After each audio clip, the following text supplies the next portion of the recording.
Welcome to our channel. Today we how to activate WooCommerce payments with Stripe for online sales. Easy tutorial step by step clearly. To get started with activating WooCommerce payments using Stripe, first, ensure that you have a WordPress site set up.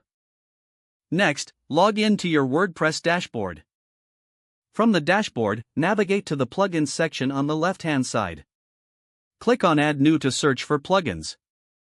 In the search bar, type WooCommerce Stripe Payment Gateway. Once you find the plugin, click on Install Now. After the installation is complete, click on Activate. Now, select the Payments tab at the top of the WooCommerce settings page. You will see a list of available payment methods. Find Stripe and toggle the switch to enable it. Next, click on the Setup link next to Stripe to configure the settings. In the Stripe settings, enter your Stripe API keys. You can find these keys by logging into your Stripe account and navigating to the API section. Make sure to copy both the publishable key and secret key. Paste these keys into the corresponding fields in the WooCommerce Stripe settings. Optionally, you can enable test mode to test transactions before going live. To do this, check the Enable Test Mode box and use the Test API keys from Stripe. Once you have configured all the necessary fields, save your changes.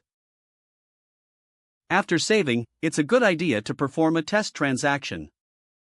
Go to your website and add a product to your cart. Proceed to the checkout page and fill out the payment details. If you're in test mode, use the test card numbers provided by Stripe. Complete the transaction to ensure everything is working smoothly. If the test transaction is successful, you can disable test mode in the Stripe settings. That's it. Your WooCommerce payments with Stripe are now activated for online sales. If the page does not load, refresh the browser or try again in a private or incognito window. Make sure you are using the correct email address, then retype it carefully to avoid small typos. If your password is not accepted, use the reset option and create a new strong password you can remember. Check your spam folder for verification or security emails, then complete any requested confirmation step. Don't forget to like this video and subscribe to our channel for more step-by-step tech guides.